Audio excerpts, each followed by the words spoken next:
Welcome back, fellow seekers of the shadows. You've tuned into Stories of Crime, the place where the veil between the mundane and the monstrous is brutally ripped away. Tonight, we aren't just reading a report. We are opening a file, marked top priority, tucked away in the darkest corner of the archives. We're going to step across that chalk line and peer into the void, where human nature meets its most terrifying extremes. In this hour, the street lights flicker, the shadows deepen, and the truth is often far more chilling than any fiction you could invent. Forget the heroes. Tonight, we focus on the villains. On the motives that curdle the blood, and the consequences that echo forever. So, dim the lights. Lock your doors. Take a deep, steadying breath, because once the story begins, there's no turning back. This is Stories of Crime. And the case we're unfolding tonight is Short Fiction. Look, the universe in a grain of sand. Chapter 1.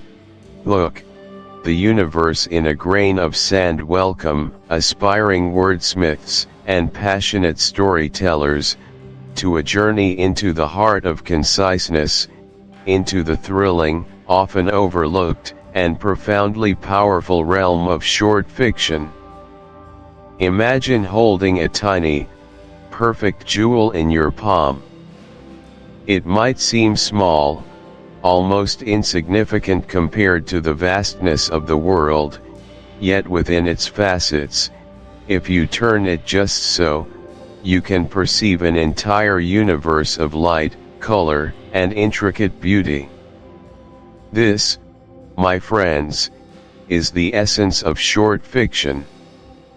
It is the universe in a grain of sand, an entire cosmos of emotion, conflict, and revelation, contained within a meticulously crafted, limited space. We live in a world inundated with information, a constant deluge of narratives vying for our attention. In such an environment, the ability to capture, to enthrall, and to deeply move a listener or reader in a very short span is not merely a skill, it is a superpower. Short fiction doesn't just entertain, it distills. It doesn't just inform, it illuminates. It grabs your imagination by the collar and pulls you into its carefully constructed world, often before you've even had a chance to consciously register what's happening. It leaves an echo, a lingering thought, a question, or a feeling that resonates long after the final word has faded. This is not about sacrificing depth for brevity, it is about achieving profound depth through brevity, finding the precise pressure point of human experience and pressing it with elegant, economic force. It's about impact, immediate and unforgettable. To truly grasp this power, let's experience it together. Let me offer you a small taste, a microfiction story, designed to leave its mark in less than a minute. Close your eyes for a moment, if you can, and just listen. The last lullaby had been sung for a decade. Dust motes danced in the perpetual twilight of the nursery. Then, a faint scuffing sound from beneath the crib.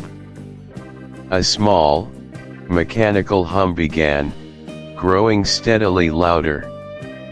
A single, rusted gear turned, then another, pulling at ancient strings. The empty rocking chair began to sway, slowly at first, then gaining a steady, rhythmic momentum, a haunting, ghostly comfort. That's it? 50 words, give or take. And yet, what did you feel? Perhaps a shiver? A flicker of curiosity? A sense of melancholic wonder or eerie nostalgia? That, precisely, is the immediate, potent impact of microfiction. It's a gut punch, a whisper, a sudden flash of insight, all delivered with an astonishing economy of language. Conceptually, microfiction, sometimes called flash fiction or sudden fiction, is the art of extreme conciseness. It's writing stripped bare, reduced to its most essential components. We're talking stories that range from just a few words to a few hundred, but always with a complete narrative arc, even if implied. The challenge here is immense. How do you introduce characters, establish conflict, build tension, and deliver a resolution, or at least a powerful revelation, within such a tight constraint? It forces you to think about what is truly indispensable. Every single word must carry its weight, serving multiple purposes, setting mood, advancing plot, revealing character, or contributing to the overarching theme. There's no room for meandering descriptions, elaborate backstory, or protracted dialogue. It's about precision, implication, and trust in your reader's intelligence to connect the dots. The practical example we just heard, the rocking chair story, demonstrates this perfectly. What was established? A setting, an old nursery, likely abandoned, suggested by perpetual twilight and dust motes. A sense of time, last lullaby had been sung for a decade. A hint of character, or at least agency, something mechanical, perhaps an old toy, under the crib. A rising action, the sound, the hum, the turning gears. And a chilling, ambiguous resolution, the rocking chair swaying, suggesting a presence, a memory, or something more spectral, offering ghostly comfort.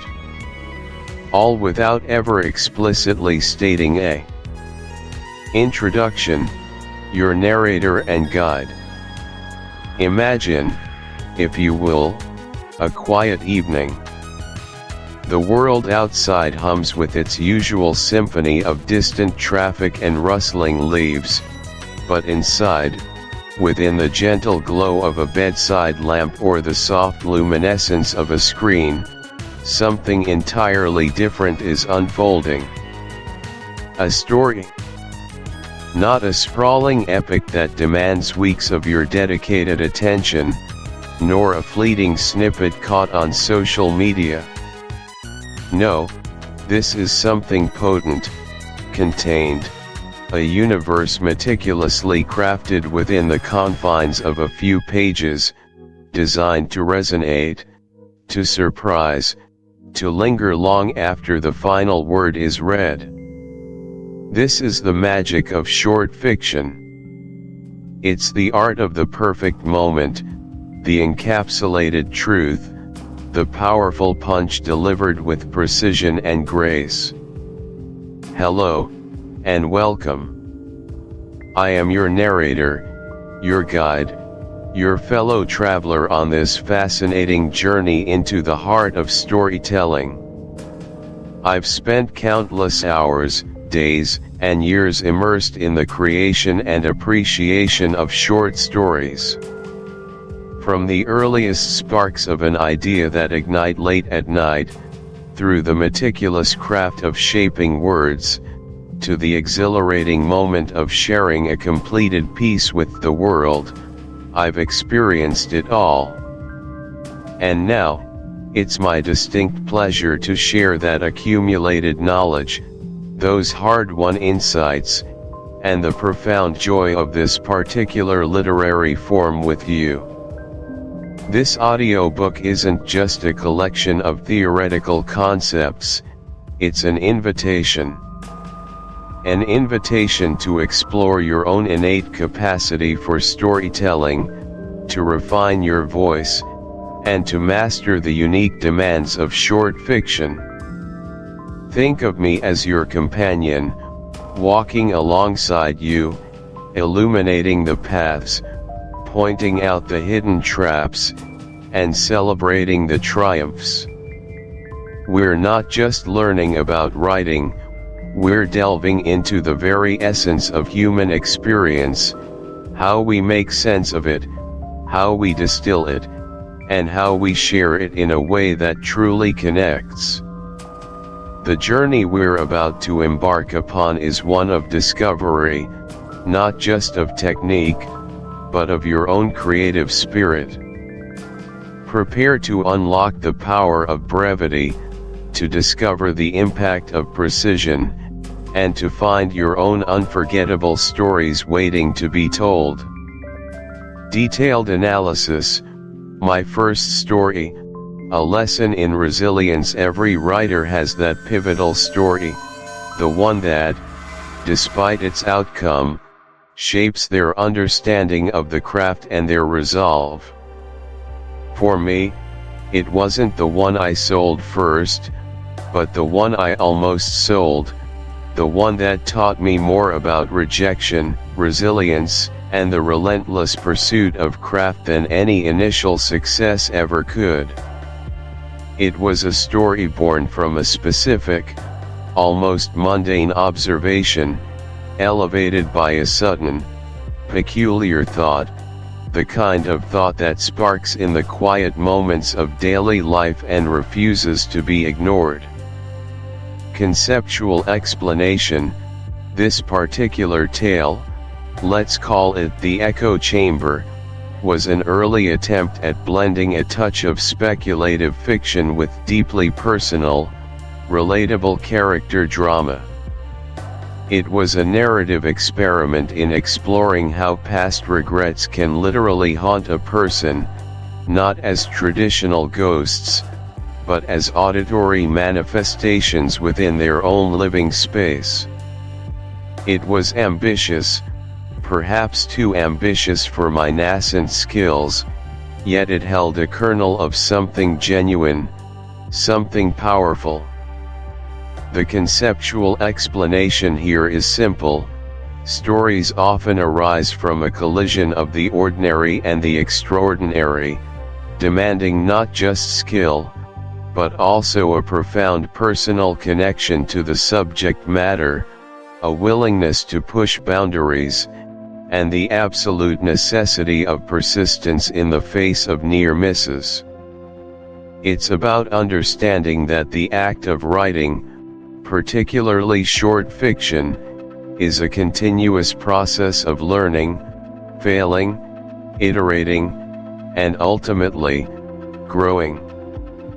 The journey of a single story, from its initial whisper to its final form, is rarely a straight line. It's a labyrinth of self-doubt, breakthroughs, revisions, and the often unseen emotional labor of creation. Real-world practical example, The Echo Chamber began with a simple image, a man living alone in an old house, the kind where sounds carry strangely. I had just moved into such a place. Chapter 1, The Anatomy of a Short Story. Chapter 1, The Anatomy of a Short Story. Sound of turning pages, then soft, ambient library or study sounds. Welcome, fellow word weavers and story lovers, to short fiction, a journey into the concise art of storytelling. This isn't just a book about writing short stories, it's a deep dive into understanding their very essence, their mechanics, their soul. In this first chapter, we lay the foundational stones, exploring what makes a short story tick, differentiating it sharply from its longer, more sprawling cousin, the novel. Imagine, if you will, the difference between a sudden, sharp intake of breath, a gasp, a quick shock, a fleeting moment of intense clarity, and a slow, deliberate journey, a winding river that meanders through landscapes, accumulating tributaries and changing its course with the seasons. That first sensation, that immediate, potent impact, is the short story. The latter, the extended voyage, is the novel. While both are powerful forms of narrative, their methodologies, their scope, and their very purpose diverge significantly, and understanding this divergence is your first, crucial step toward mastering short fiction.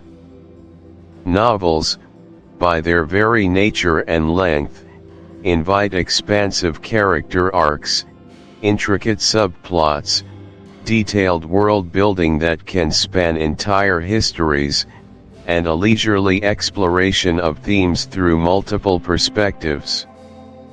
They are a marathon, demanding endurance from both writer and reader, offering a vast canvas upon which to paint a sprawling mural of human experience.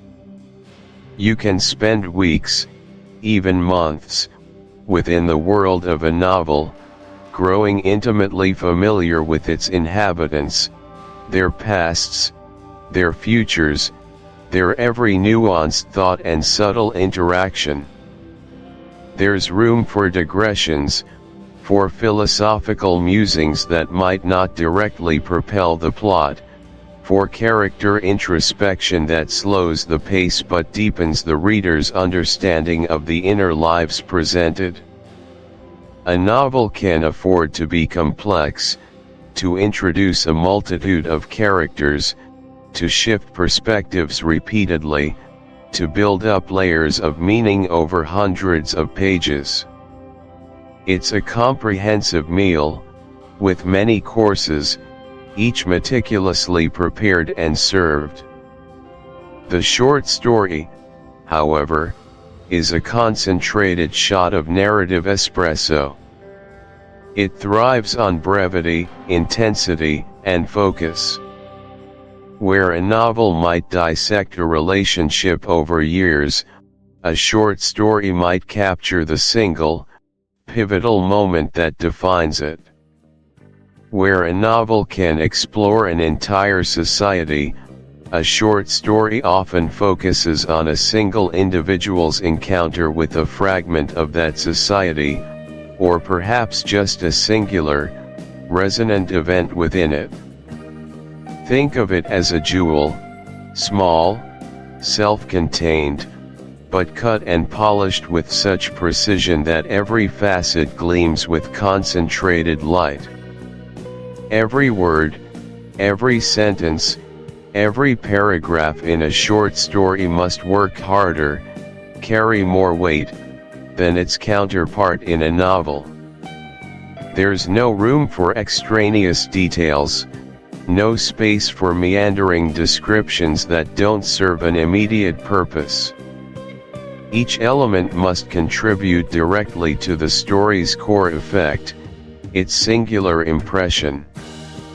This isn't a limitation to be resented, but rather a creative constraint to be embraced, much like a haiku challenges poets to convey profound meaning within 3 lines, or a sonnet demands emotional depth within 14.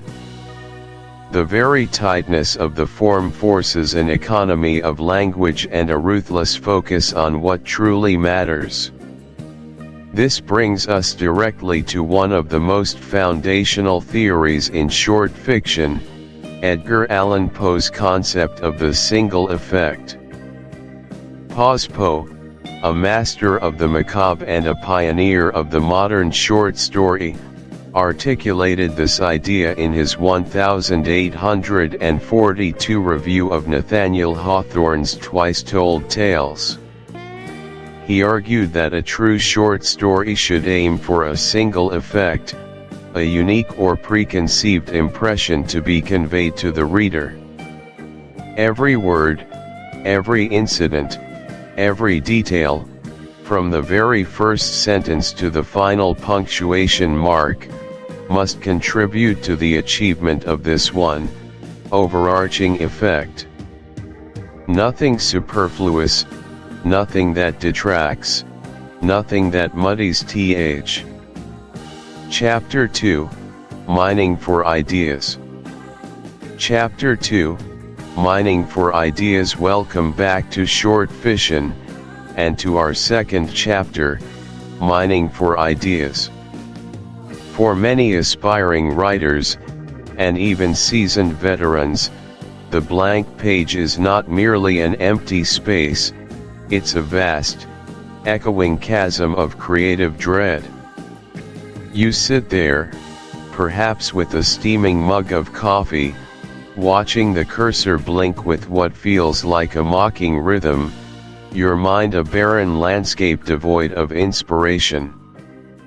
Every potential concept feels either monumental, requiring an epic scope you're not prepared for, or utterly trivial, barely worth a fleeting thought, or worse still, a pale imitation of something you've already read 100 times.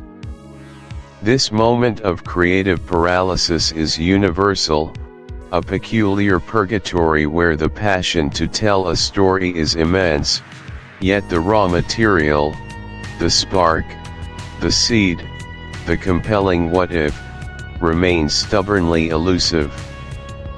But I assure you, this feeling of emptiness is a mirage.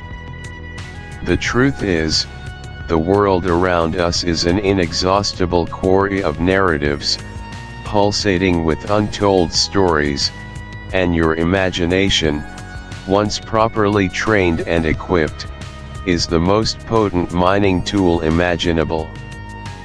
This chapter is far more than a mere collection of idea generation techniques, it's an immersive journey into cultivating a new way of seeing, a transformative mindset that can convert the most mundane daily observations into vibrant, compelling narrative gold. We are going to learn how to dig deeper, to peel back the layers of reality, to ask the incisive questions, and ultimately, to discover the extraordinary jewels of story nestled within the very fabric of the ordinary. It's time to arm ourselves with powerful, practical strategies to conquer the dreaded blank page and to make that cursor blink not in mockery, but in anticipation of the words about to flow. Let's begin our excavation by exploring one of the most deceptively simple, yet profoundly effective, techniques available to us, the potent power of the what-if question. The what-if technique, for generating prompts at its heart, the what-if technique is an act of speculative inquiry, a deliberate rupture of conventional reality. It's a foundational exercise in imaginative thinking, where you take an established fact, a common scenario, or even an immutable law of nature, and you twist it. You introduce an anomaly, a radical departure, a single, potent variable that destabilizes the ordinary and opens up a cascade of narrative possibilities. This isn't just idle daydreaming, it's structured, purposeful daydreaming, a focused exploration of cause and effect in a hypothetical world of your own making. The power of what if lies in its ability to immediately bypass the mundane and thrust you into the realm of the extraordinary. It forces your mind to play, to connect disparate elements, and to envision consequences that would otherwise remain hidden within the comfortable confines of realism. Every great story, from the simplest folk tale to the most complex science fiction epic, can often trace its genesis back to some fundamental what-if question. It's the engine that drives curiosity, both for the writer and, eventually, for the reader. It transforms a static scene into a dynamic launchpad for plot, character development, and thematic exploration. By consciously posing these questions, you're not just waiting for inspiration to strike, you're actively constructing the conditions for it to emerge, guiding your creative compass towards uncharted storytelling territories. Let's ground this with a concrete example. Imagine a seemingly innocuous, everyday object, a standard postal letter. A straightforward item, right? Now, let's apply the what if. What if this letter, sent from a seemingly ordinary sender to an equally ordinary recipient, arrived 100 years late? Immediately, the mundane transforms. A letter from 1924, addressed to a modern-day apartment building, landing in the mailbox of someone living there today. What does this entail? The original recipient is long gone. The sender is undoubtedly deceased.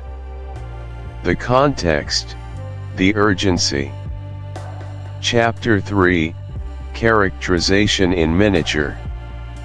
Chapter 3, Characterization in Miniature. Imagine you have just a few brush strokes, not an entire canvas, to paint a portrait. That is the essence of characterization in short fiction. You are not building a sprawling biography, you are capturing a soul, a presence, a set of defining traits, often in miniature. We aim for depth, yes, but without the luxury of lengthy backstories or intricate genealogical trees. This chapter, Characterization in Miniature, explores the potent techniques that allow your readers to instantly connect with, understand, and remember your characters, even when they only appear for a handful of pages. It is about creating resonant figures who feel real, complex, and vital, without ever resorting to exhaustive exposition. It's an art of implication, a mastery of suggestion, and an exercise in narrative efficiency. Every word counts, every gesture matters, and every detail must pull its weight, often several times over. We'll learn how to make a single detail speak volumes, how dialogue can be a lightning bolt of insight, and how profound internal shifts can occur without needing an epic journey. Get ready to sculpt lives with precision and economy. Let's begin by dissecting the concept of the telling detail.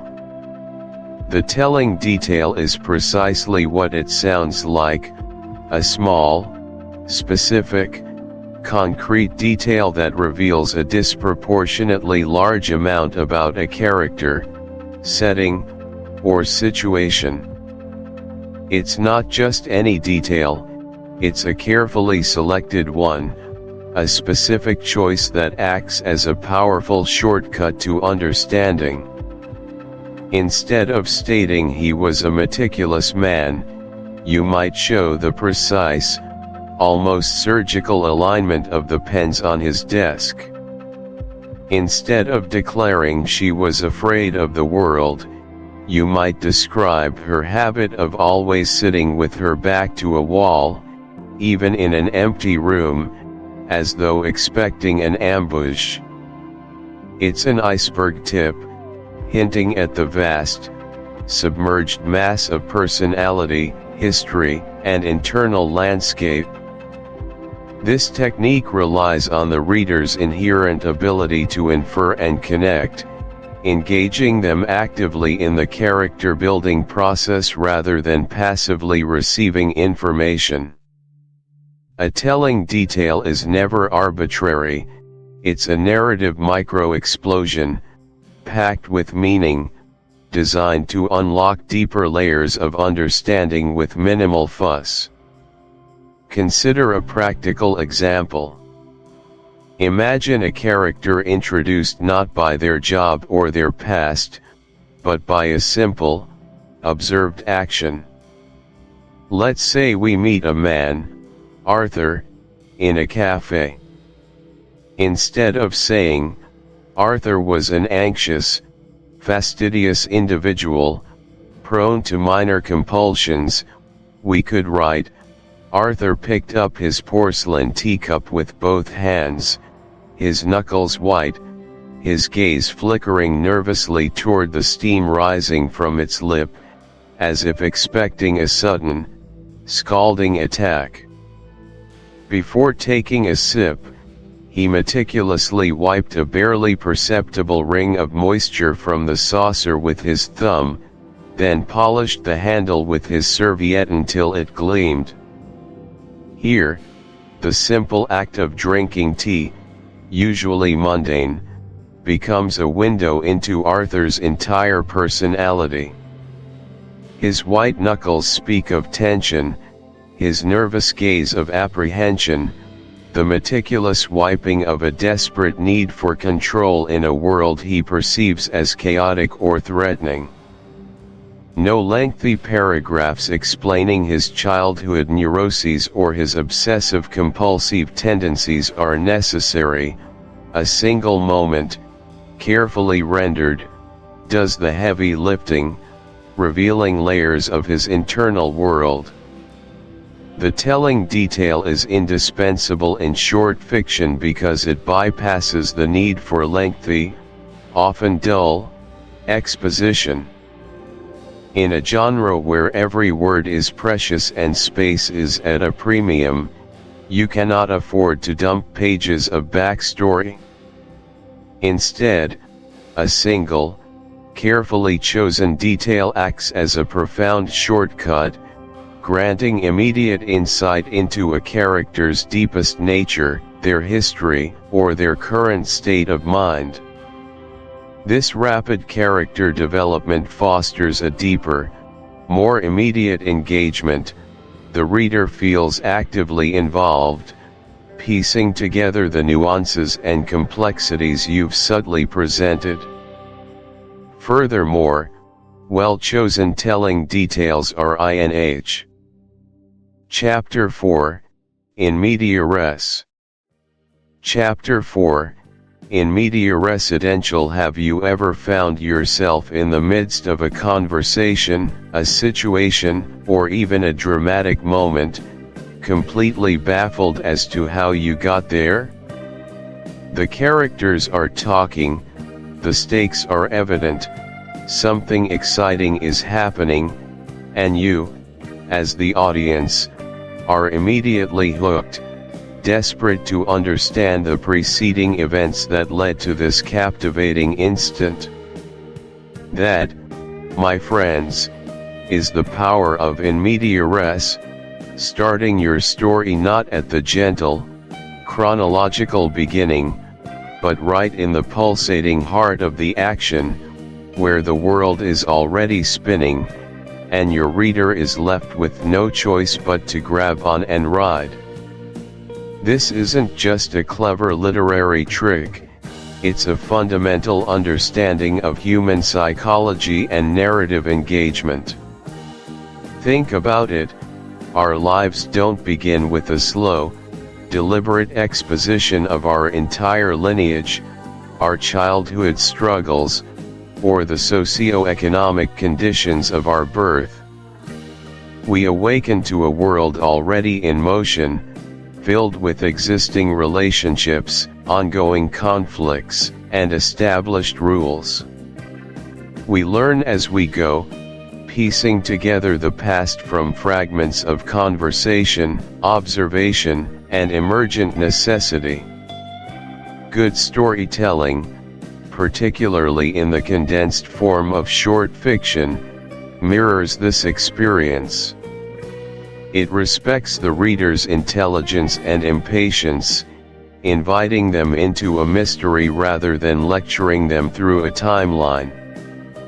Let's delve deeper into this concept, dissecting its definition, contrasting it with less effective approaches, and uncovering the art of seamlessly integrating necessary background without ever losing that vital forward momentum. First, let's firmly grasp the definition of in media res. This is a Latin phrase, literally translating to in the middle of things. In storytelling, it means commencing your narrative not at the absolute chronological start, but at a pivotal, dramatic, or intriguing point where events are already unfolding.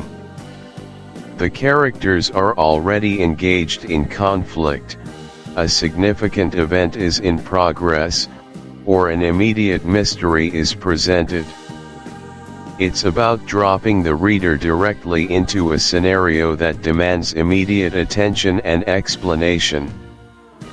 This technique trusts the reader to be curious, to want to learn what happened before this moment, and to piece together the context as the story progresses. It's a leap, not a gentle slide, into your fictional world. Consider a practical example. Imagine a story about a detective named Inspector Albright. A weak, chronological beginning might read like this: Inspector Albright had always dreamed of being a detective. He grew up in a small town, fascinated by unsolved mysteries. He attended the police academy, worked his way up through various departments, and after 20 years, finally achieved his dream, becoming a renowned inspector known for his keen intellect and unconventional methods.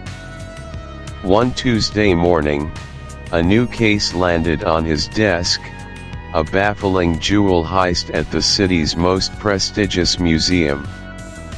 Now, let's compare that to an in media res opening for the same story.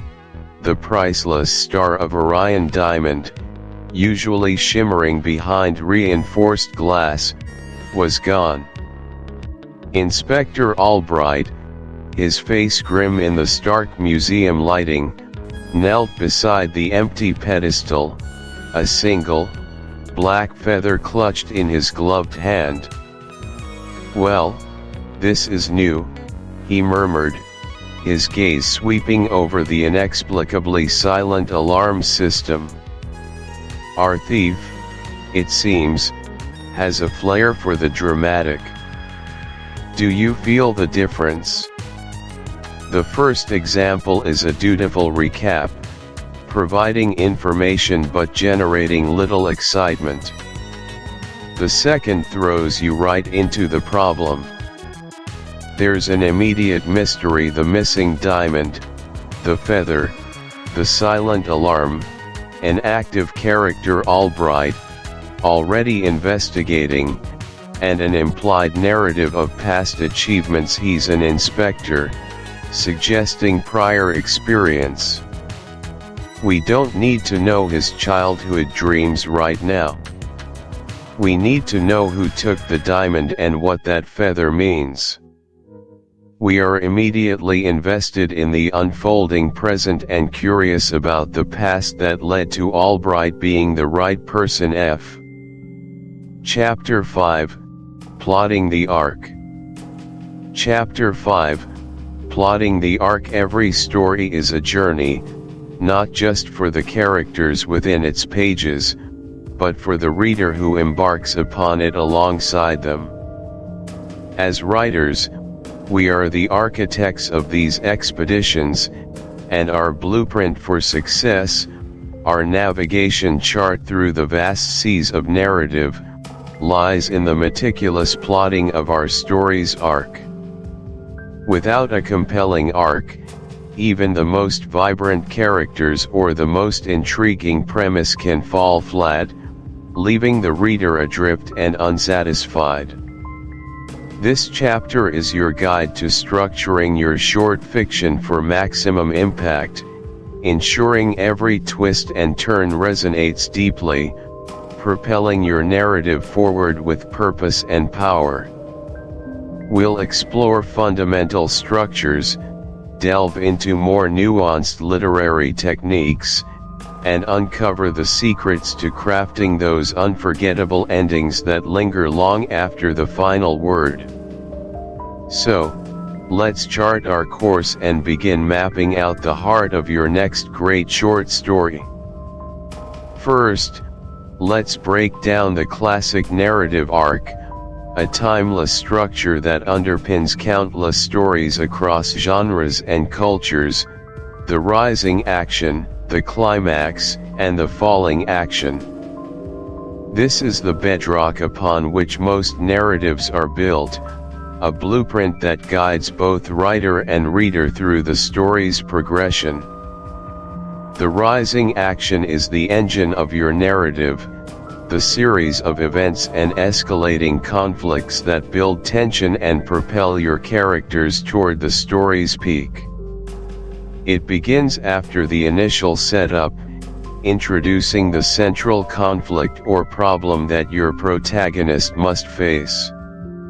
Each incident, each decision, each revelation in this phase should raise the stakes, complicate the situation, and deepen our understanding of the characters and their motivations.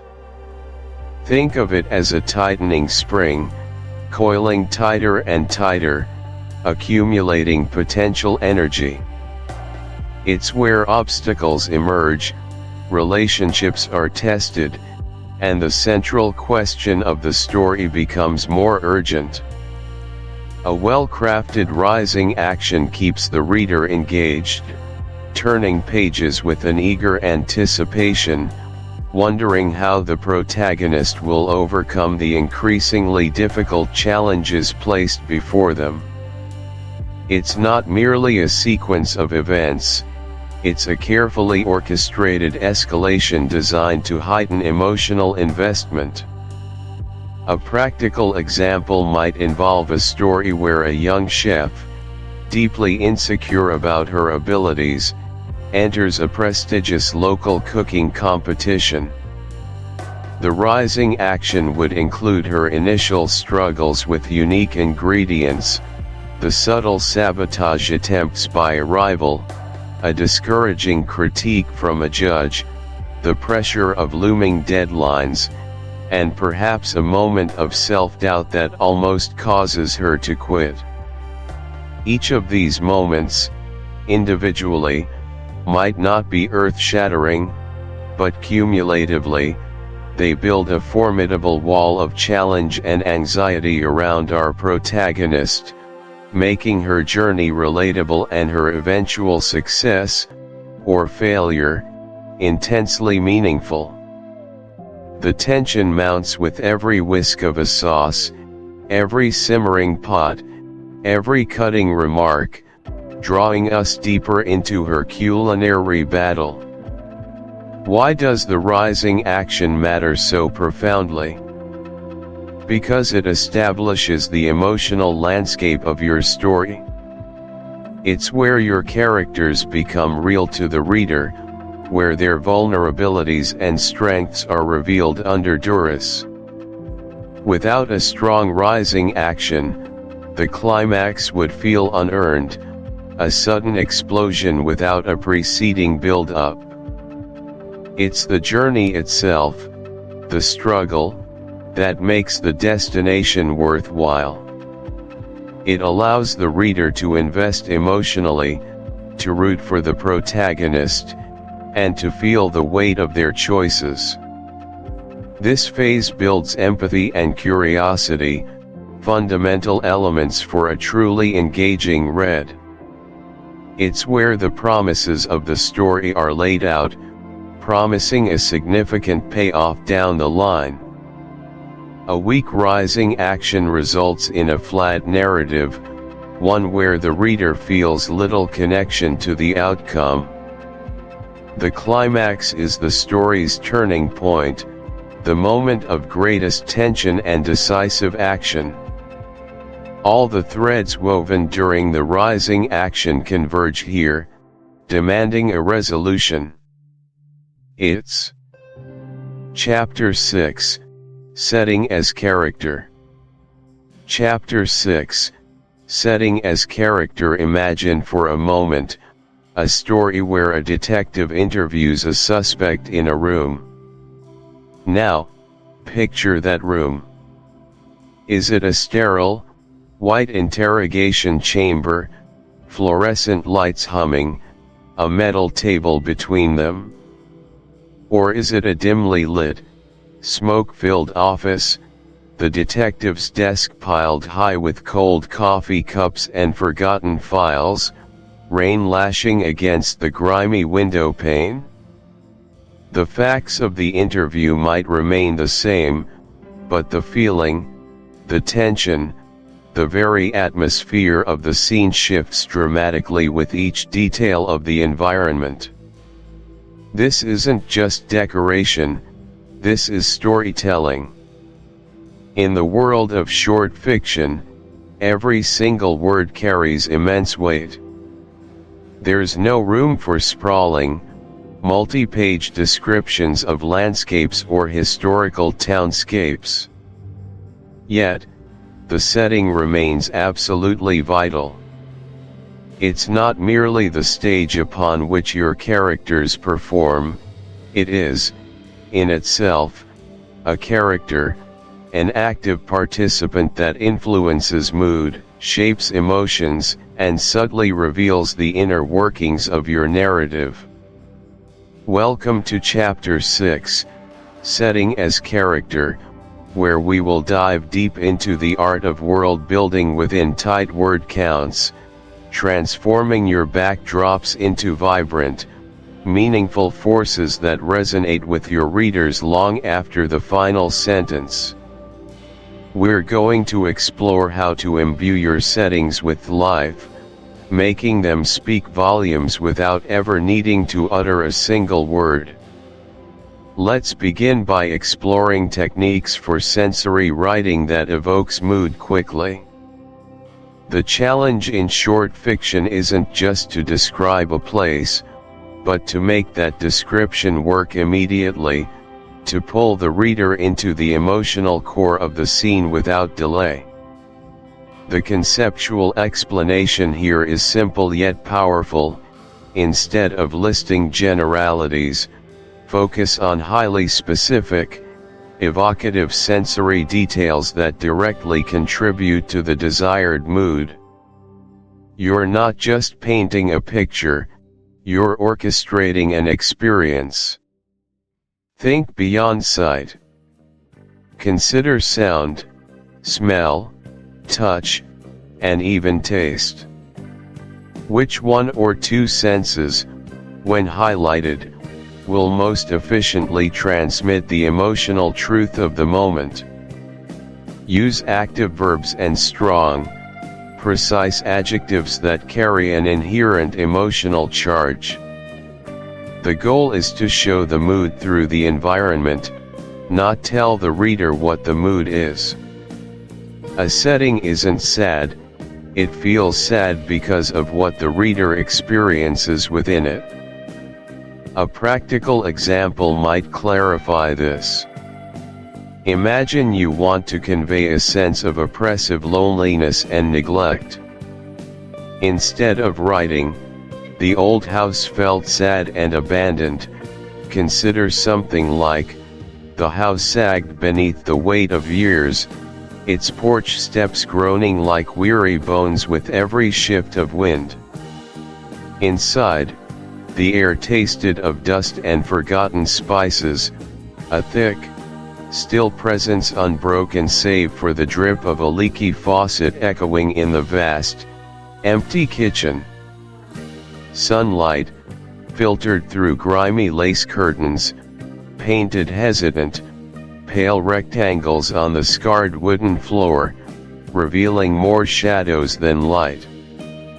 Notice how no explicit mention of sad or lonely is made. Instead, the groaning steps, the air tasted of dust, the drip of a leaky faucet, and the hesitant, pale rectangles of light all combine to construct that feeling for the reader. The sensory details, the sound of groaning and dripping, the taste and smell of dust, the visual of filtered light and shadows, do the heavy lifting, evoking the mood without needing a descriptor. Why does this matter so profoundly in short fiction? Because you have precious few words to make an impact. Immediate immersion is paramount.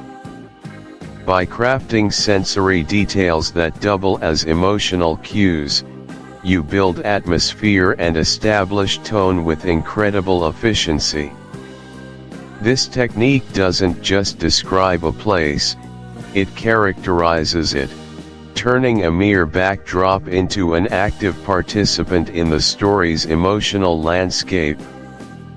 It allows the setting to resonate with the narrative's themes, creating a deeper, more immersive experience for the reader, all within the constraints of a limited word count.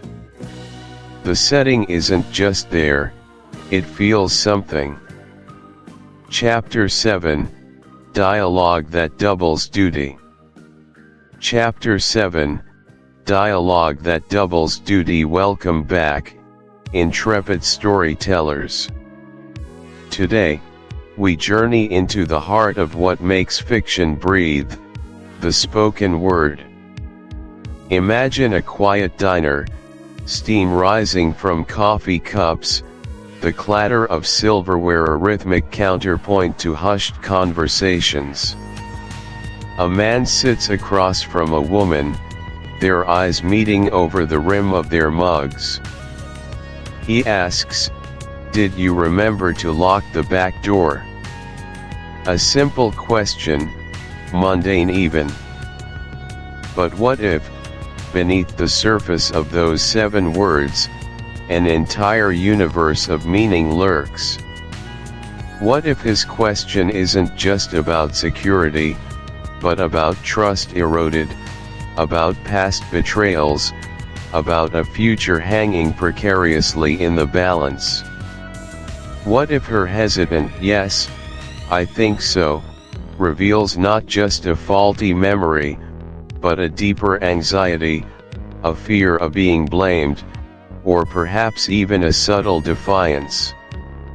This, my friends, is the magic of dialogue that doubles duty. It's the art of crafting speech that isn't merely functional, a conveyor belt for information, but a living, breathing entity that simultaneously propels your plot forward and meticulously peels back the layers of your characters, exposing their motivations, their fears, their unvoiced desires. It's the difference between a character stating, "I am angry," and a character clenching their jaw, their voice a low rumble, asking, "Is that all you have to say?" One tells, the other shows, and in showing, it invites the listener, the reader, deeper into the emotional landscape of your narrative. We're going to explore how to imbue every spoken word with this kind of potent, multi-layered power, transforming simple exchanges into moments of profound revelation and critical plot development. Let's begin by understanding a fundamental distinction, one that often trips up aspiring writers: the vast chasm between real speech and story speech. Consider, for a moment, an actual, unscripted conversation you might overhear at a coffee shop or participate in with friends. It's a delightful mess, isn't it? Full of hesitations, ums and ahs, repeated phrases, incomplete sentences, diversions, tangents, and countless polite interjections. Like, you know. Yeah, totally. So, what I was saying. Real conversations are circuitous, often inefficient, and rarely get straight to the point without meandering through a thicket of vocalized thought processes. They are authentic in their imperfection, a true reflection of the human mind at work, but they make for dreadfully boring reading or listening in a story. Story speech, by contrast, is a highly refined, curated version of reality. It's a distillation, a concentrated essence designed to serve the specific needs of your narrative. Every word, every pause, every exchange is there for a reason. It's purposeful. It's efficient. It's an artful illusion of reality, crafted to convey maximum impact with minimal extraneous detail. Imagine our coffee shop conversation again, but this time, it's written. We wouldn't transcribe every stutter or every instance of "you know what I mean." Instead, we'd capture the core of the exchange, the emotional thrust, the information exchanged, and the underlying character dynamics, all while streamlining the delivery. Here's a practical example. Let's take a snippet of real-world dialogue, something truly spontaneous. So, I was thinking, like, maybe we could, go to that new place. You know, the one Sarah was talking about? It's like, supposed to be really good, I guess. If you're free, I mean. No pressure or anything. Now, let's transform that into story speech, preserving the character's hesitancy but making it serve a purpose. I was thinking, perhaps that new place. The one Sarah mentioned. Only if you're free, of course. No obligation. Notice how the essence is retained, the tentative invitation, but the filler words like, you know are gone. The "I guess" is replaced with "perhaps," which carries a similar tone but is more concise and intentional. The final disclaimer, "no pressure or anything," becomes "no obligation," which is slightly more form. Chapter 8, The Art of Tension. Welcome back to Short Fiction, the guide designed to sharpen your storytelling prowess and transform your ideas into captivating narratives. In our journey so far, we have explored the foundational elements that construct a compelling short story.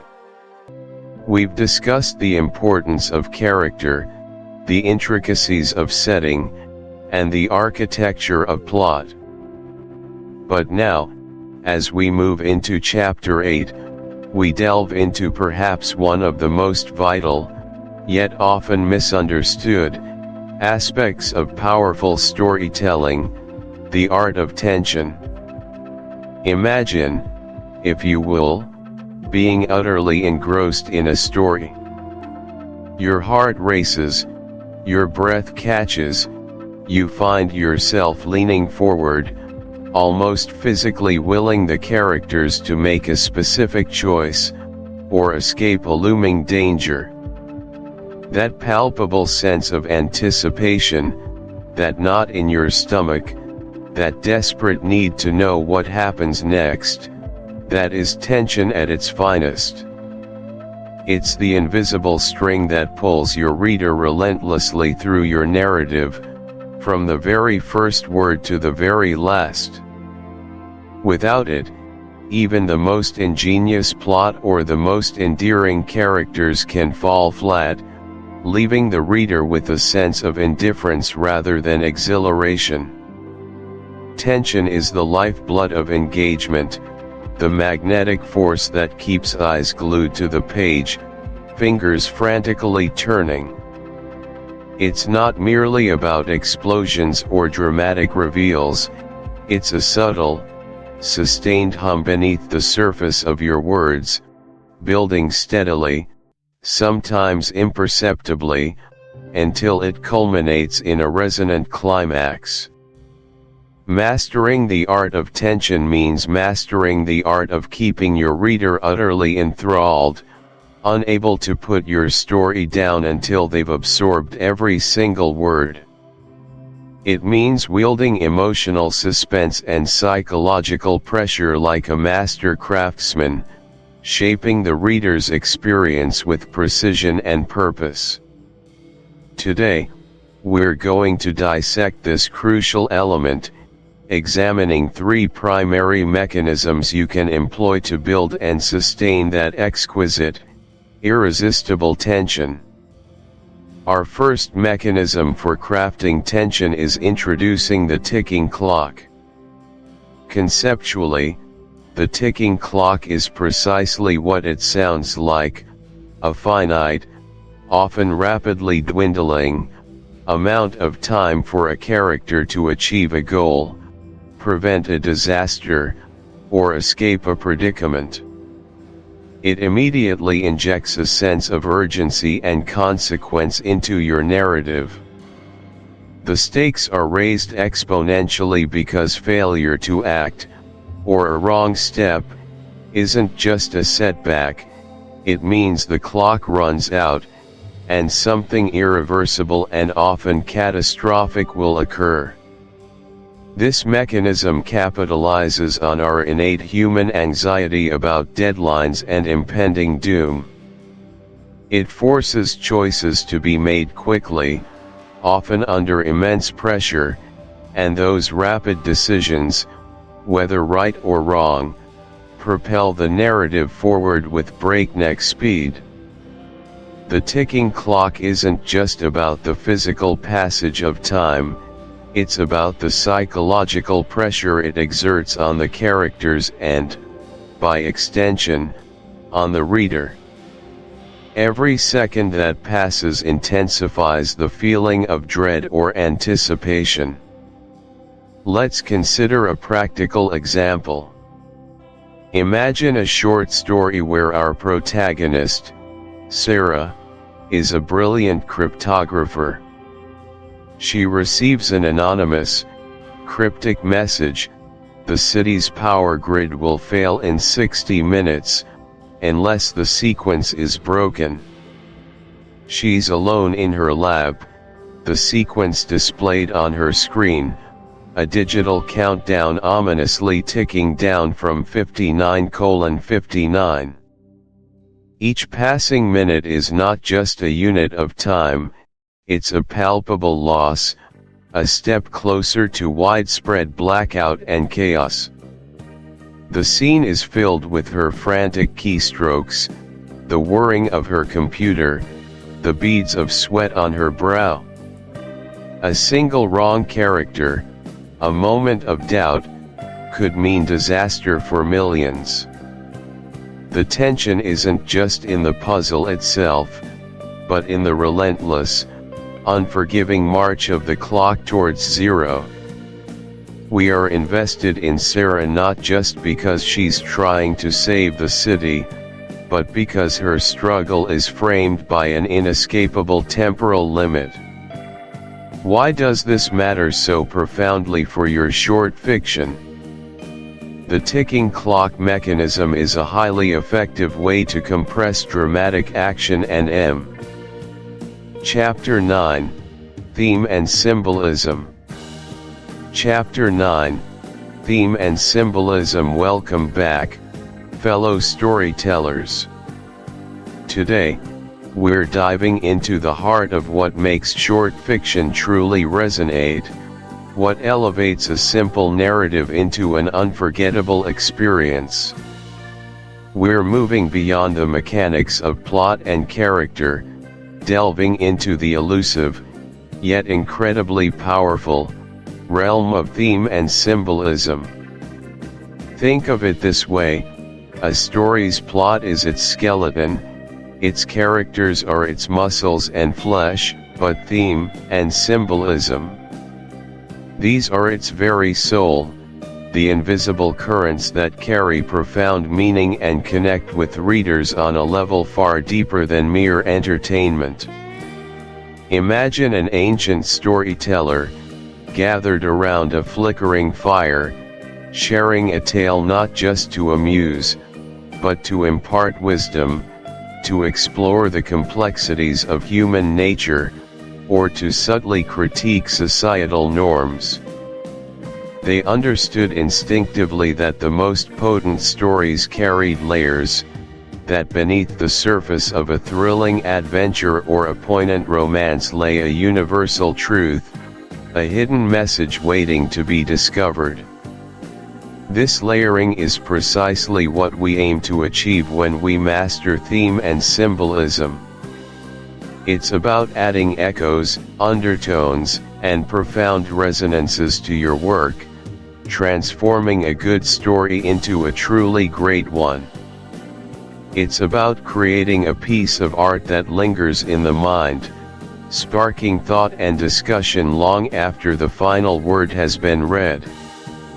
This chapter will equip you with the tools to weave these intricate threads into the fabric of your own short fiction, ensuring your stories don't just tell, but truly mean. First, let's tackle the bedrock: how to identify your story's underlying theme.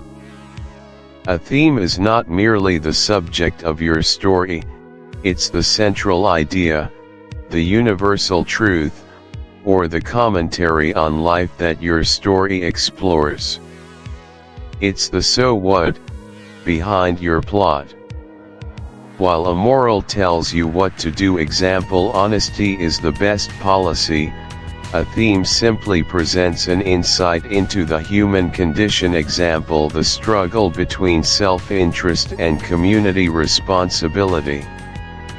It's the observation, not the directive. To identify your story's theme, begin by asking yourself what central human experience, conflict, or question your narrative truly revolves around. Is it about love, betrayal, redemption, the pursuit of power, the fragility of memory, the destructive nature of secrets, or the resilience of the human spirit? Often, a story can explore multiple themes, but there's usually one dominant idea that underpins the entire structure. Think about your protagonist's journey, their internal and external conflicts, and ultimately, what changes or what insight is gained by the end. The transformation, or lack thereof, in your characters often points directly to the thematic core. For instance, if you write a story about a young artist struggling to find her unique voice in a world of established masters, the surface plot is about her career. But the underlying theme might be the courage to embrace originality, or perhaps the corrosive nature of comparison, or even the inevitable disillusionment that comes with chasing fame. The plot is what happens, the theme is what it all means. Let's consider a practical example. Imagine a short story where a character inherits an old, dilapidated lighthouse. The plot involves them moving in, encountering strange noises, and eventually discovering a hidden diary from a previous keeper. If the story ends with them understanding the former keeper's loneliness and continuing the tradition, a possible theme could be the cyclical nature of isolation, or the burden of legacy. If they instead renovate the lighthouse and turn it into a vibrant community center, the theme shifts to the power of transformation, or the importance of human connection over solitude. The events are similar, but the ultimate resolution and the underlying commentary on life dictate the theme. You identify the theme by distilling the narrative's essence, by asking what fundamental statement about life or humanity your story is ultimately making. Why does this matter? Because a well-defined theme gives your Chapter 10, Flash Fiction and Microfiction. Welcome back, fellow travelers on the literary path. In our journey through the vast and varied landscape of short fiction, we've explored expansive narratives, delved into intricate character studies, and navigated complex plot structures. But what happens when the canvas shrinks dramatically? What profound stories can be told when the word count is brutally constrained, demanding every single syllable earn its place? Today, we embark on a thrilling expedition into the heart of brevity, into the realm of flash fiction and microfiction. This is where stories flash into existence like a sudden spark, illuminating a profound truth or an entire world in mere moments. This is the art of mastering the ultra-short forms, a challenge that forces writers to sharpen their instincts, economize their language, and trust the immense power of implication. Imagine, if you will, staring at a single, evocative photograph. It's a snapshot, a frozen instant in time, yet it speaks volumes. It hints at a history, suggests a future, and evokes a strong emotion. Flash fiction and microfiction are the literary equivalents of such photographs.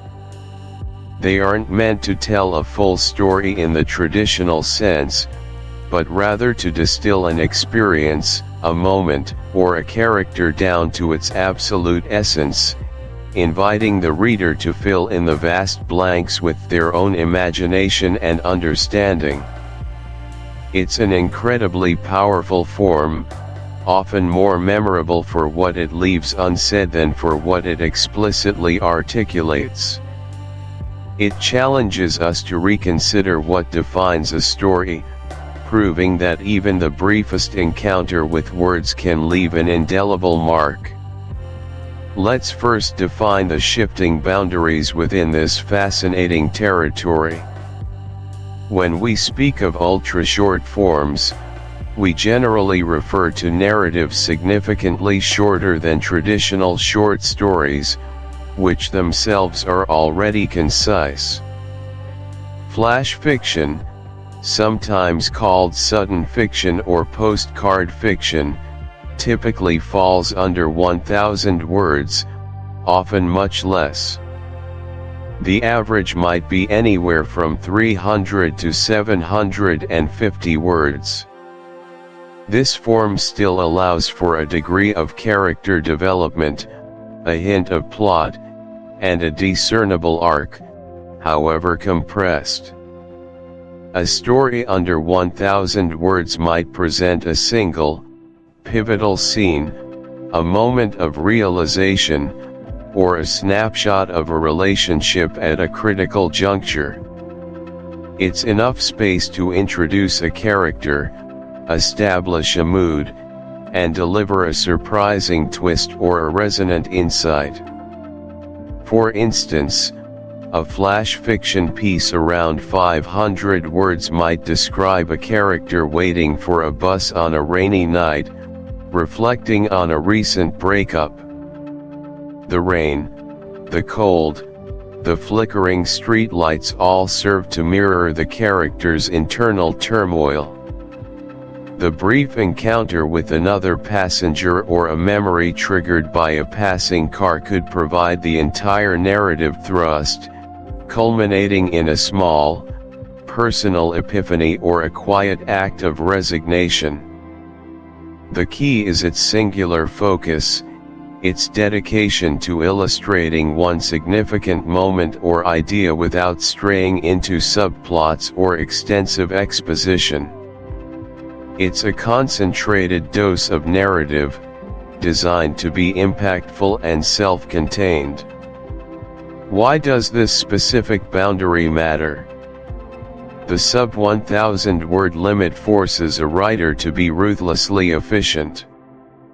Every word must serve multiple purposes: advancing plot, revealing character, setting mood, or hinting at backstory. There's no room for extraneous description, unnecessary dialogue, or leisurely pacing. It teaches invaluable lessons in precision and economy. It pushes writers to trust their readers, to imply rather than explain, and to understand the weight of an image or a single line of dialogue. Mastering this form is like mastering a haiku. The strict form paradoxically opens up new avenues for intense expression. It's about impact per word, a high-octane form of storytelling where every sentence is a powerhouse. Then we descend further into the realm of microfiction, a stricter, even more minimalist domain. This category usually refers to stories under 100 words, often much muck. Chapter 11, The First Draft. Welcome back, aspiring storytellers. We've journeyed through the intricate landscapes of idea generation, character development, and plot structuring, painstakingly crafting the foundations of our narrative worlds. Now, we stand at a critical juncture, a threshold many writers approach with a peculiar blend of exhilarating anticipation and daunting apprehension: the first draft. Imagine, if you will, the process of building a magnificent sculpture. You've conceived its form, perhaps even sketched its contours, gathered your tools, and envisioned the finished work in all its glory. But before the delicate chiseling, before the intricate detailing, before the final, lustrous polish, there must first be the raw material, the initial mass, the broad, often ungraceful shaping that merely captures the overall silhouette. The first draft is precisely that, the raw, unrefined, frequently chaotic act of getting your story down, of manifesting your vision from the ephemeral realm of thought into the tangible reality of words on a page.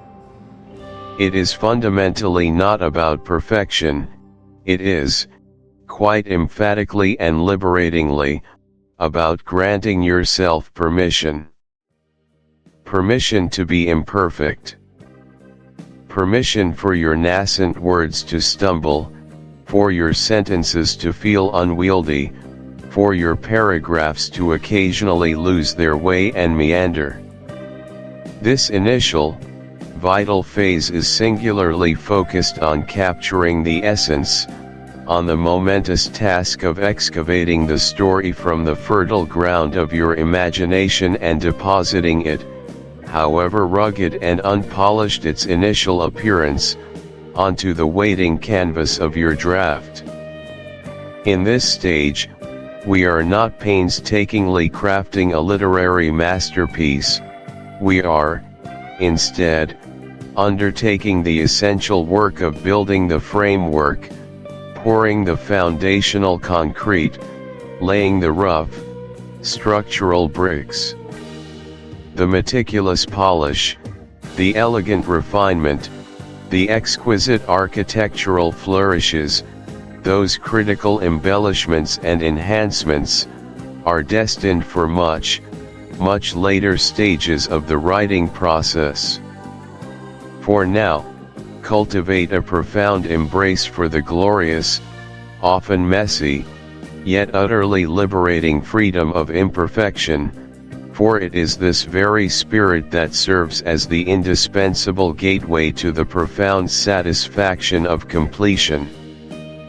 Without this acceptance, the path often becomes an endless cycle of self-criticism and creative paralysis. One of the most immediate challenges you'll face in this initial phase is the relentless voice of the inner critic.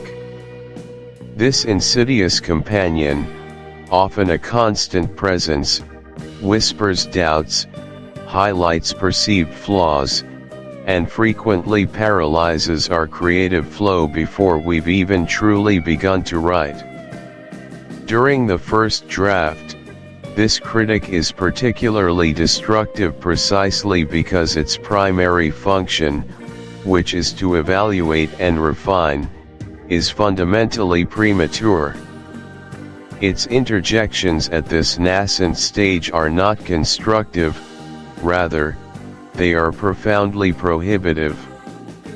The act of silencing it doesn't mean ignoring quality entirely, or forever dismissing valid concerns, but rather consciously and strategically postponing its influence until its role becomes genuinely useful, which is definitively during the editing phase. It's about creating a temporary mental boundary, a sanctuary where words can flow unimpeded by judgment. This process involves recognizing the critic's distinct voice, acknowledging its presence without engaging with its criticisms or allowing them to derail your progress, and actively choosing to prioritize forward momentum over immediate, unattainable perfection. For example, imagine you're deep in the process of writing a pivotal scene where your protagonist confronts a difficult, uncomfortable truth about themselves or their situation. Your inner critic, ever present, might chime in with cutting remarks. This dialogue sounds forced. No one would ever actually say that in real life. This entire scene feels hopelessly cliched. Are you even a real writer, to be producing such amateurish work? Instead of stopping your flow to painstakingly revise, or worse, abandoning the scene entire. Chapter 12, Ruthless Editing. Think about those moments in your writing journey when a particular phrase, a vivid description, or even an entire scene feels almost sacred. You crafted it with care, pouring your heart into every word. It shines on the page, a testament to your creativity, a small masterpiece within your larger narrative. But then comes the moment of truth, the cold, hard reality of refinement, the ruthless editing phase. Welcome to Chapter 12, where we embrace the often painful but always essential process known as killing your darlings. This isn't about destruction for its own sake, it's about distillation, about stripping away everything that doesn't serve the core purpose of your short fiction. It's about making your story leaner, stronger, and more impactful. It's about recognizing that sometimes, the most beautiful sentence, the most clever turn of phrase, is actually a distraction, a momentary indulgence that pulls the reader away from the story's beating heart. Your goal as a short fiction writer is not just to create, but to refine, to polish, to hone.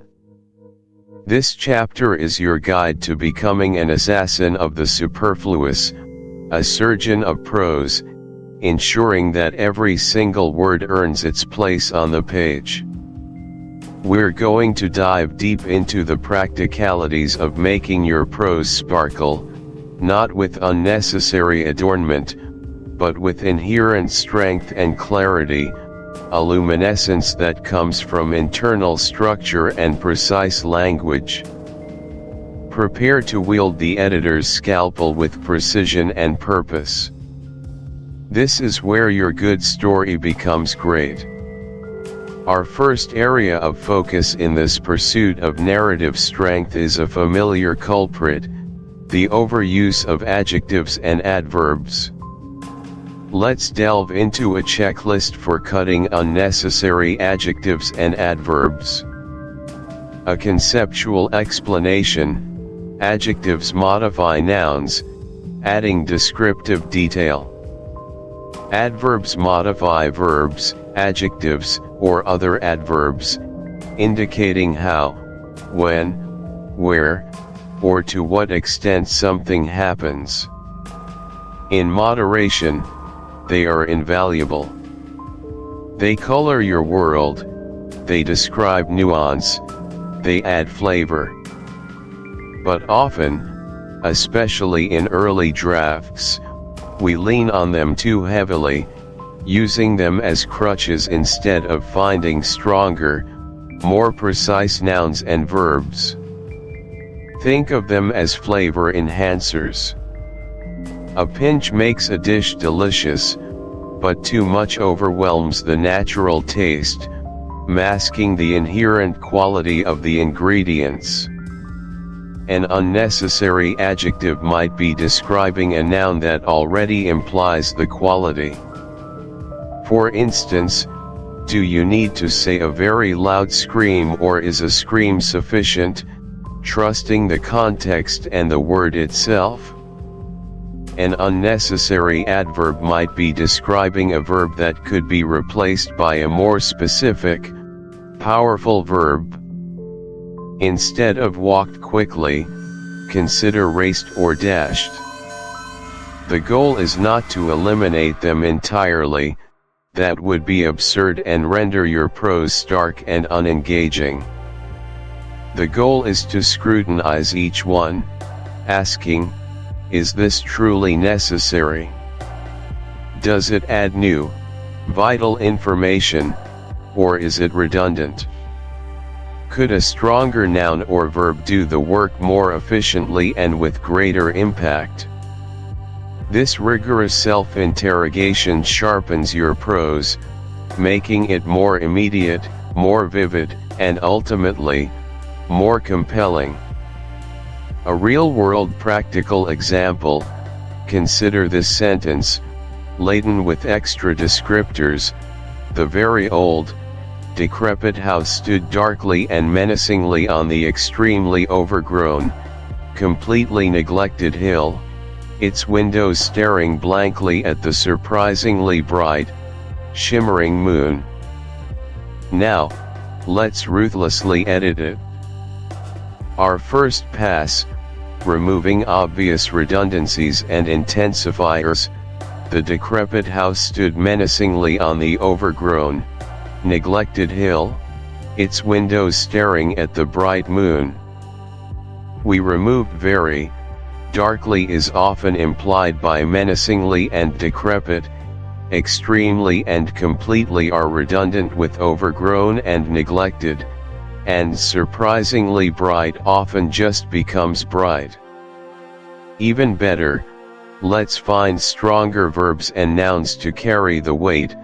The decrepit house loomed on the overgrown hill, its vacant windows fixed on the bright moon. Here, loomed replaces stood menacingly, combining the verb a. Chapter 13, Feedback and Critique.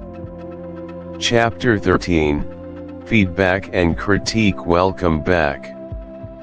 Imagine, for a moment, an artist standing before a canvas, brush in hand, having just completed what they believe to be their masterpiece. They poured their heart into every stroke, every color choice. But as they step back, a nagging doubt creeps in. Is it truly finished? Are there proportions amiss, colors clashing, details overlooked? Often, the artist is too close, too invested, to see their own creation with fresh eyes. This exact phenomenon, this beautiful yet blinding intimacy, is precisely what happens to us, as writers, when we complete a draft of our short fiction.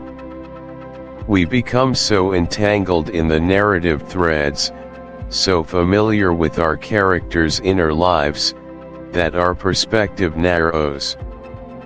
We see what we intended to write, not always what we have actually written. This is where the invaluable power of outside eyes comes into play. It's the moment we invite others to gaze upon our work, not to judge us, but to illuminate the path to its truest, most impactful form. It's a humbling, sometimes challenging, but ultimately transformative part of the writing process. In this chapter, we're going to delve deep into the art of feedback and critique, how to seek it, how to interpret it, and how to harness it to elevate your short fiction from good to truly exceptional. We'll explore the practicalities of finding trusted readers, the discernment required to separate constructive criticism from mere subjective opinion, and perhaps most importantly, how to cultivate the resilience needed to embrace even the toughest feedback. This isn't just about fixing perceived flaws, it's about discovering new strengths, uncovering hidden potentials, and ultimately, ensuring your story resonates exactly as you intend, or perhaps, even more profoundly. Let's begin our exploration by tackling the foundational step, finding those crucial outside eyes. How to find a critique partner or writing group. Conceptual explanation. Finding a critique partner or joining a writing group is akin to assembling your own personal team of literary detectives. These are individuals who will read your work with an analytical, yet supportive, mindset, pointing out areas of strength and identifying opportunities for improvement. The goal isn't just to get an ego boost or to hear how wonderful your writing is, though positive reinforcement is certainly welcome. Instead, it's about receiving specific, actionable insights that you can use to revise and refine your manuscript. A good critique partner or group understands the nuances of storytelling, appreciates the craft, and is committed to helping you make your short fiction the best it can possibly be.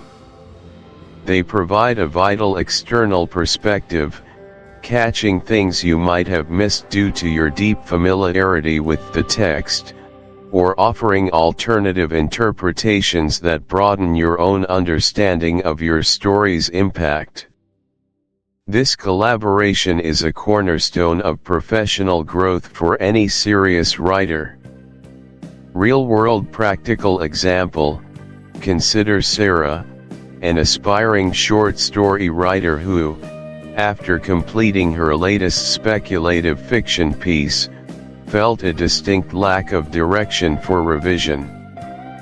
She knew it had potential, but she couldn't pinpoint why it wasn't quite landing. Sarah joined an online writing community specifically for her genre.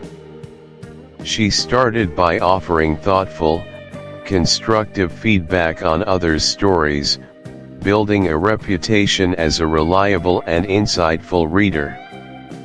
Over time, she connected with 2 other writers whose work she genuinely admired and whose feedback style resonated with her.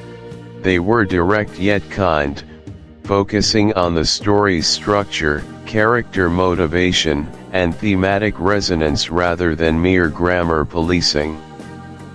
They formed a small, dedicated critique group.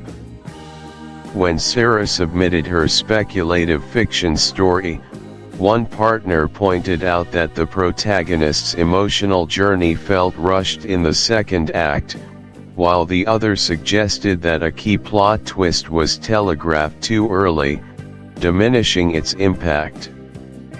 These weren't vague criticisms, they were. Chapter 14: Polishing the Prose. Welcome back to Short Fiction, fellow storytellers. We've journeyed through the intricate landscapes of plot development, character creation, and the art of crafting compelling dialogue. We've laid down the sturdy foundations, raised the walls, and even painted the first vibrant colors of our narrative house. But now, it's time for something else entirely. It's time for the meticulous, almost obsessive, work of polishing the prose. Imagine a master artisan, not merely satisfied with the functionality of their creation, but spending countless hours refining every curve, every surface, until it gleams with an inner light, until it sings with perfect balance. That, my friends, is our task in this chapter, Chapter 14, Polishing the Prose. We're diving deep, down to the granular level, the line-by-line, word-by-word refinement that transforms good writing into truly exceptional writing. This isn't about grand structural changes anymore. This is about rhythm and flow, about the musicality of your sentences, about ensuring every single word earns its place and contributes to the overall immersive experience for your reader. It's where the raw material of your story gets its final, brilliant sheen. It's where your voice truly finds its most resonant expression. We'll be focusing on 3 critical aspects of this meticulous process, each designed to elevate your manuscript from merely readable to utterly captivating. Our first essential tool in this fine-tuning process is perhaps the simplest, yet often the most overlooked: reading aloud to catch clunky phrasing. It sounds almost primitive, doesn't it?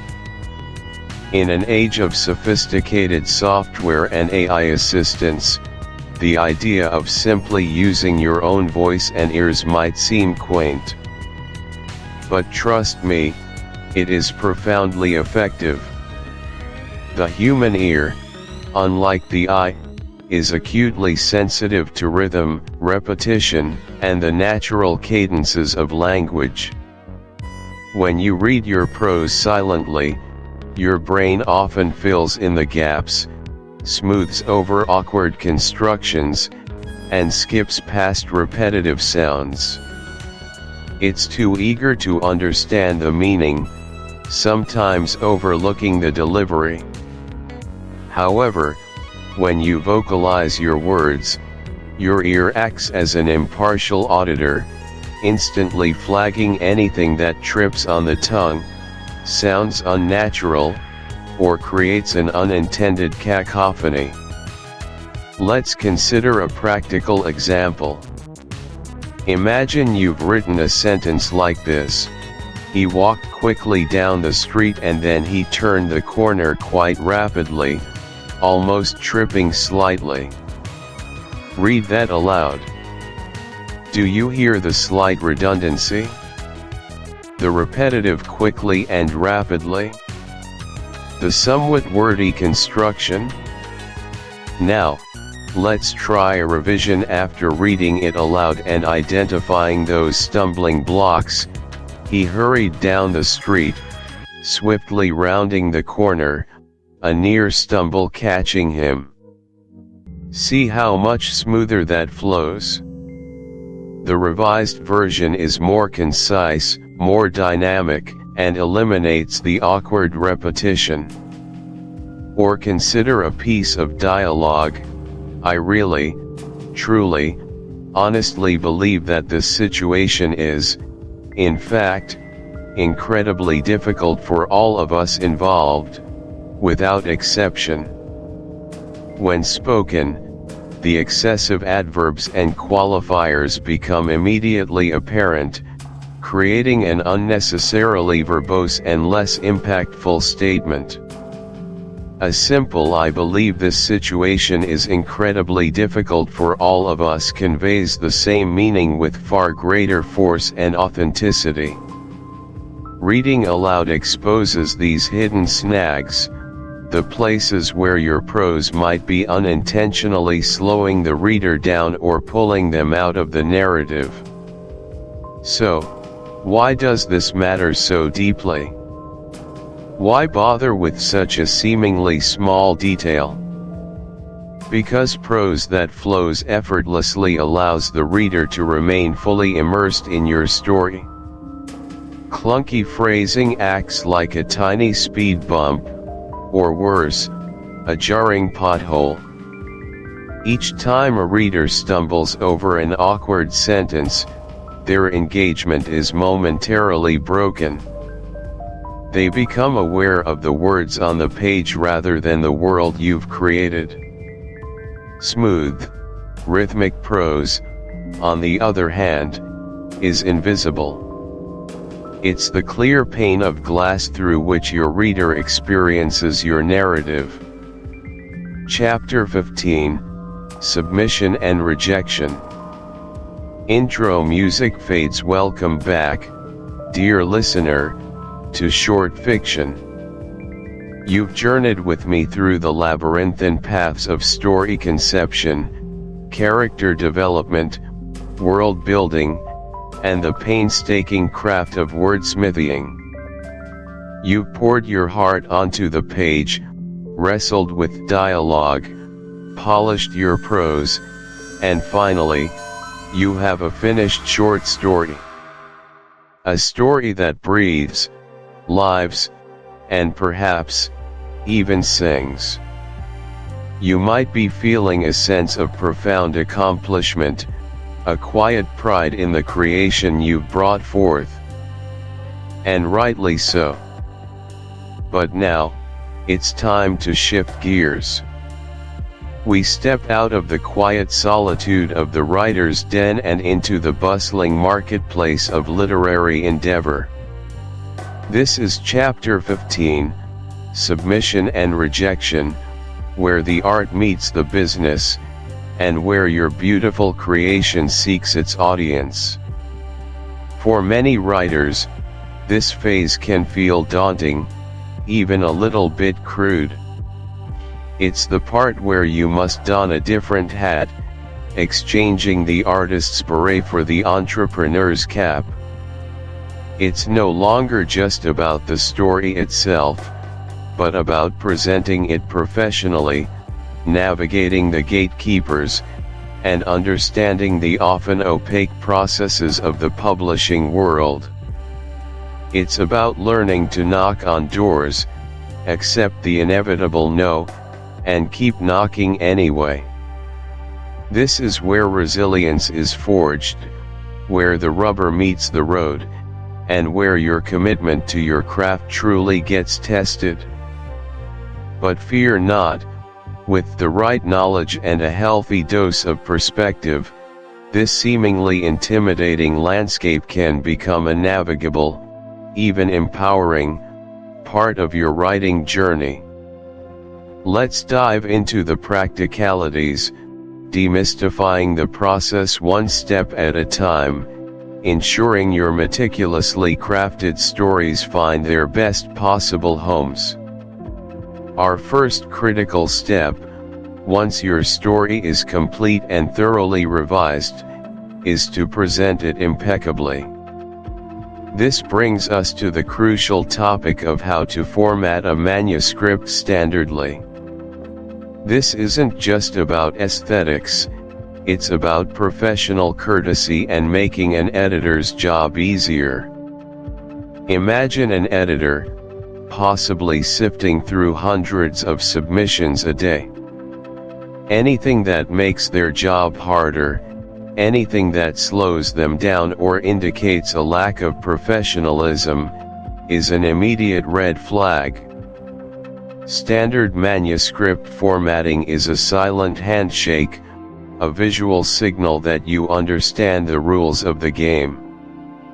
Conceptually, standard manuscript formatting boils down to readability and clarity. It's about adopting conventions that have evolved over decades to make literary material easy on the eyes for those who read for a living. These conventions are designed to minimize distractions and allow the editor to focus solely on the story's content. It's not about being fancy or unique, it's about being uniformly professional.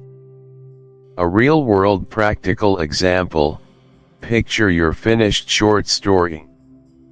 You've opened a new document. The first thing you should ensure is that your text is double-spaced throughout. This provides ample white space for editors to make notes, corrections, or simply allows their eyes to rest between lines. Next, select a clean, easily readable font.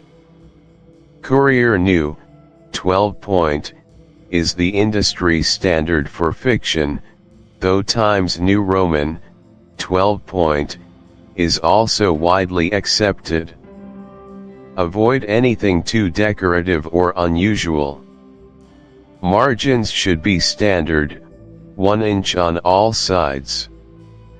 On the first page, in the upper left-hand corner, you'll typically include your legal name, address, phone number, and email address. In the upper right-hand corner, on the same line or directly below, you'll place an approximate word count for your story. Be honest and accurate with this. Below your contact information, centered on the page, will be your story's title, followed by your pen name or legal name, whichever you use for publishing. The body of your story then begins a few lines down, with the first line of each paragraph indented, usually half an inch. Subsequent pages should include a running header in the upper right-hand corner, your last name, a short title or a keyword from the title, and the page number. For example, Smith/River/3. Never put Chapter 16, Building a Writer's Life. Chapter 16, Building a Writer's Life. The allure of writing is often painted with romantic strokes, the solitary genius, the sudden flash of inspiration, the manuscript magically appearing on a desk ready for publication. We envision long days spent in a sunlit study, words flowing effortlessly from our fingertips. While there's a kernel of truth in the creative spark, the enduring reality of a writer's life, especially one dedicated to the craft of short fiction, is far more grounded.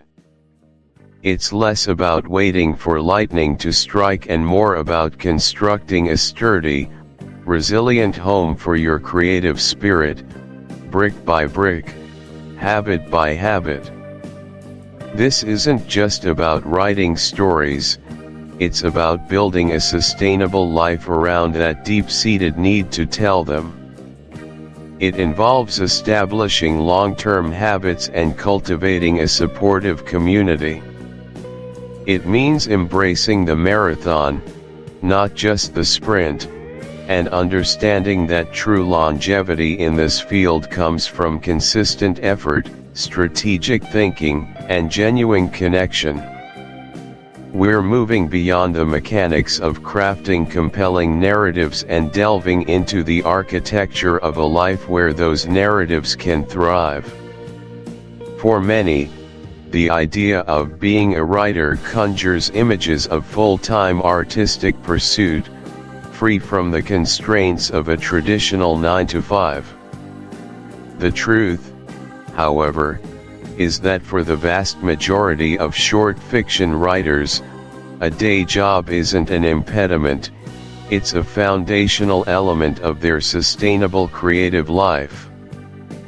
Think of it not as a barrier to your writing, but as a silent partner, providing the financial stability that allows your creative work to flourish without the crushing pressure of immediate monetary return. It frees your stories from the burden of needing to pay the rent, allowing you to experiment, to fail gracefully, and to pursue projects purely for the love of the craft. Conceptually, balancing writing with a day job means finding pockets of time and energy within your existing schedule. It's about integration, not isolation. It's recognizing that consistent, smaller bursts of creative effort are often more fruitful than infrequent, exhausting marathons. This approach requires discipline, self-awareness regarding your peak productivity times, and a willingness to protect those sacred writing slots fiercely. It involves understanding that creativity isn't solely reliant on vast, uninterrupted expanses of time, but can also thrive in concentrated, focused intervals. It is about acknowledging the demands of your external life while steadfastly committing to your internal world of stories.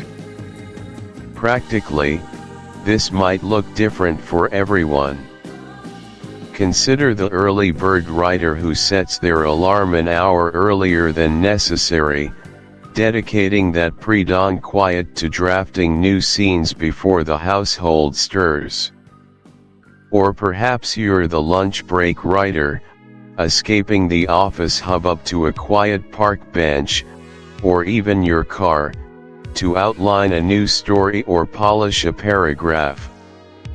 There's also the late-night writer, who, once children are asleep and the day's responsibilities are largely put to rest, carves out a focused hour or two before succumbing to sleep. And let's not forget the weekend warrior, who dedicates substantial, focused blocks of time on Saturday and Sunday, treating these sessions like professional appointments.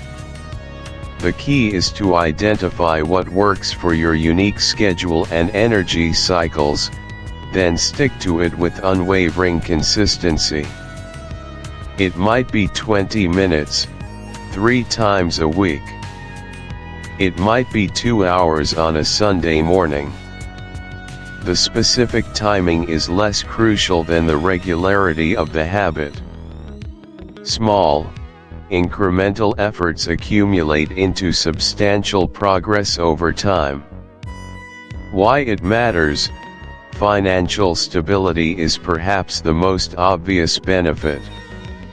Removing the immediate need for your writing to generate income alleviates immense creative pressure, allowing you to take risks and truly explore your artistic voice.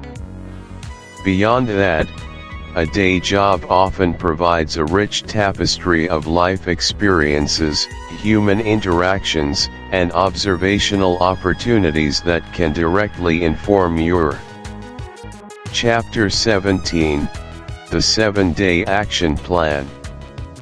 Welcome to Chapter 17, The 7-Day Action Plan. For many aspiring writers, the blank page is not just intimidating, it's a vast, echoing abyss that swallows intentions whole. You have ideas, fragments of stories dancing in your mind, but the leap from concept to a completed manuscript often feels like an impossible chasm. Today, we bridge that chasm. This chapter isn't about magic. It's about method. It's about cultivating discipline, embracing efficiency, and transforming your creative impulses into a tangible narrative within one focused, intense week. We are going to construct a concrete, actionable schedule designed to guide you from a nascent spark of an idea to a polished, complete short story in just 7 days. It sounds ambitious, perhaps even daunting, but with the right structure and unwavering commitment, it is absolutely achievable. Prepare to embark on a sprint, a focused journey where every day builds upon the last, culminating in the profound satisfaction of a finished work. Day 1 is dedicated entirely to ideation and brainstorming. This isn't about judging ideas, it's about generating them copious amounts, without constraint. Think of your mind as a fertile field where you're casting seeds everywhere to see what sprouts. The conceptual explanation: unleash your subconscious. Engage in free association, mind mapping, or bullet journaling around a central theme or a random prompt. Don't filter, just record. A practical example might involve starting with an old, tarnished locket. Brainstorm: who owned it? What secrets? Where found? What power? You might arrive at a tale of a locket containing the last known photograph of a vanished civilization, its true value only discovered centuries later by an unsuspecting archaeologist. Or perhaps it's a locket that allows the wearer to glimpse into alternate timelines, creating ethical dilemmas. Why this matters is profound. This foundational work prevents writer's block. It ensures your story has a unique premise, a strong core, and fertile ground for conflicts and character arcs to emerge. It's the deep root system from which your entire narrative tree will grow. Moving into day 2, we transition from abundant ideation to structured organization, outlining and character sketches. With your wealth of ideas, it's time to sculpt them into a coherent blueprint. The conceptual explanation: create a navigational map for your narrative journey. Identify key plot points: inciting incident, rising action, climax, falling action, resolution, and sketch your primary characters. For a practical example with our locket story, your outline might detail the archaeologist's discovery, the locket's initial benign appearances, the escalating awareness of its power, the moral quandary of altering history, and a choice made with profound consequences. Concurrently, sketch your protagonist, their motivations seeking to right a historical wrong, flaws acting impulsively, and arc from naive explorer to cautious guardian of time. Briefly consider your antagonist and setting. Why this meticulous outlining matters cannot be overstated. It acts as your story's skeleton, ensuring structural integrity. It prevents getting lost mid-draft and guarantees meaningful character evolution. This day builds the essential framework, providing direction and purpose for every word, saving countless hours of aimless revision later. Day 3 propels us into the exhilarating act of drafting the beginning. With your outline, the goal is to write,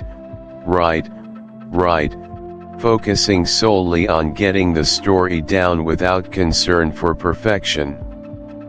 The conceptual explanation: establish your hook, introduce core characters, and set the initial tone and world of your short fiction.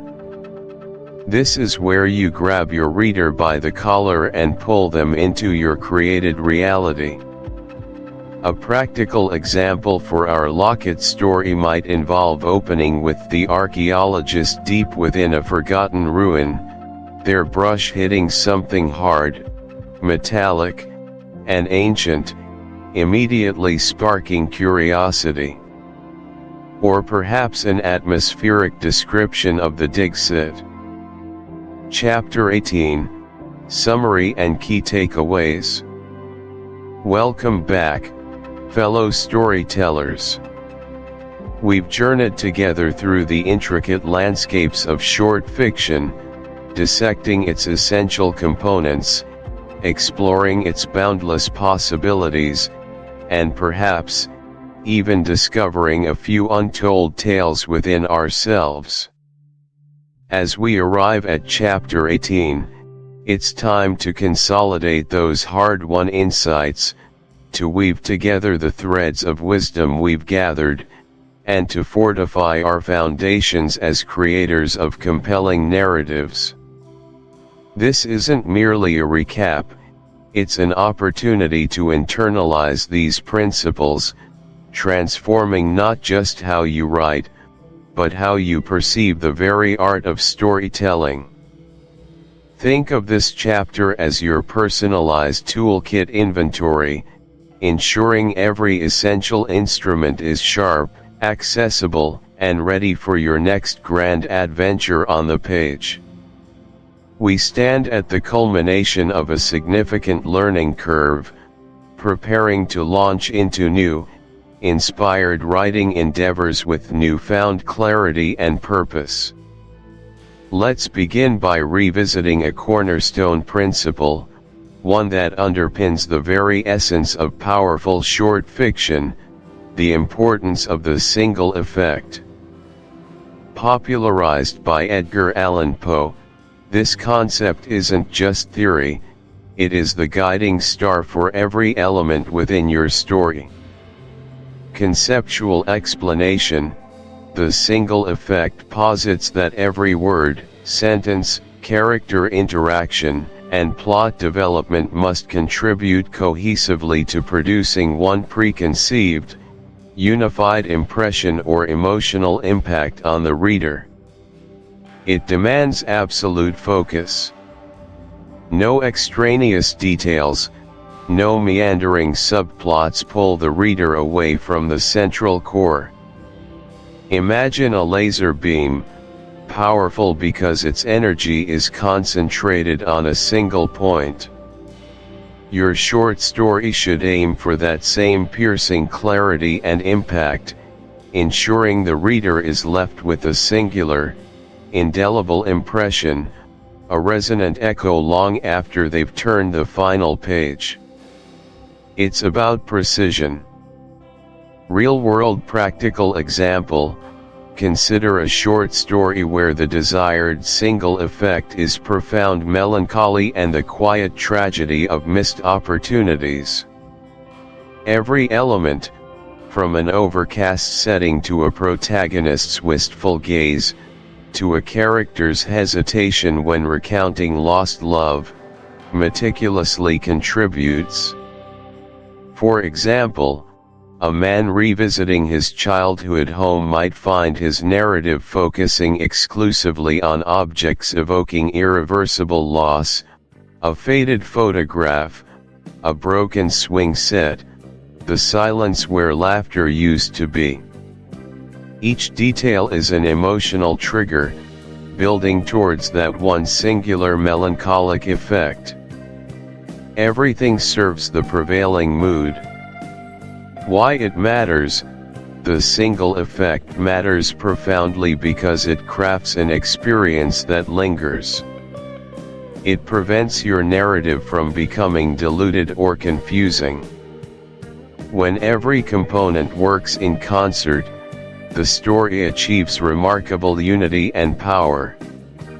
This principle forces you, the writer, to make deliberate choices, to prune relentlessly, to consider the purpose of every inclusion. It ensures your reader embarks on a tightly controlled emotional journey, arriving at a destination that feels both inevitable and deeply satisfying. It transforms a collection of words into an artistic statement, an experience resonating both cerebrally and emotionally, etching itself into the reader's memory with distinct, unforgettable clarity. Next, let's reinforce another crucial understanding: the undeniable truth that writing is a muscle that absolutely needs consistent, thoughtful exercise. It isn't a magical gift, it's a skill, honed and strengthened through diligent practice, much like any other discipline. Conceptual explanation: think of your writing ability not as a fixed talent, but as a muscle. Neglect it, and it atrophies. Work it regularly, challenge it appropriately, and allow for recovery, and it grows stronger, more agile, more responsive. This means showing up to the page, even when inspiration feels distant. It means pushing past discomfort, experimenting with new techniques, and embracing clumsy drafts as part of the strengthening process. Just as an athlete trains their body, a writer must train their mind, observation skills, vocabulary. Chapter 19, Advanced Techniques. Welcome back, intrepid storytellers. You've honed your craft, mastered the fundamentals. Now, in Chapter 19, Advanced Techniques, it's time to truly push boundaries. We'll dismantle preconceived notions, transcending conventional narrative structures. Imagine a skilled painter exploring cubism, distorting perspective, or a capable musician daring to venture into atonal compositions. This chapter invites you to unlock profound new dimensions in your storytelling. We're discussing fundamental shifts: how you engage your reader, manipulate time, and artfully defy expectation. Ready to dive deep into the exhilarating, sometimes unsettling, but always rewarding realm of advanced short fiction? Let's begin. Our first advanced tool is experimenting with the second-person point of view. This perspective directly addresses the reader, using you throughout the narrative. It's an intimate, often startling choice that immediately immerses you as the protagonist, the direct recipient of unfolding events. You are not just observing, you are participating. This creates an undeniable sense of immediacy and personal stake, blurring the lines between the reader and the character they embody. The author effectively hands you the reins, making you responsible, even complicit, in the fictional world's happenings. This unique perspective powerfully evokes strong emotions, fostering a truly unique connection with your short story, pushing boundaries of traditional engagement. Consider a story opening. You wake with a start, the clammy sheet tangled around your legs. A strange, metallic tang fills the air. Outside, the city hums with an unfamiliar, anxious rhythm. Notice how this instantly places you, the listener, into that bed, experiencing those sensations firsthand. While often associated with choose-your-own-adventure formats, its literary application is far more nuanced. Lorrie Moore, for instance, occasionally deploys second person with devastating emotional effect, drawing you intimately into her character's bittersweet experiences.